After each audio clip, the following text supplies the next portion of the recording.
Any Star Wars fan can tell you that the Millennium Falcon made the Kessel run in under 12 parsecs. But what exactly is a parsec? Obtained by the use of trigonometric parallax, a parsec is a unit of measure defined as the distance at which one astronomical unit subtends an angle of 1 arcsecond.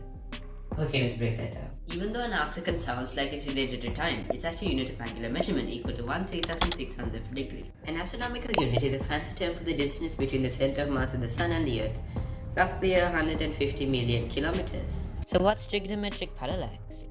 This is a method used by scientists to measure the distance of stars from our planet. To demonstrate this, firstly, hold out your hand with your index finger pointing up. Close one eye and observe the finger carefully. Repeat with the other eye. It'll look like the finger is shifting slightly to the side even though it's stationary. Instead of closing each eye, astronomers observe the position of the distant stars 6 months apart when the Earth is on opposing sides of the Sun. This can be used to calculate the parallax angle. A giant right-angled triangle is formed with the Earth, Sun, and distant object, and the distance between the Sun and the object is 1 parsec when the angle equals 1 arcsecond. Here's an example. The star Proxima Centauri, our nearest neighbor, is 1.302 parsecs away from Earth. This kind of goes to show that even if something seems simple, if you dig deep, you'll find it's much more complex on the inside. Thanks for watching.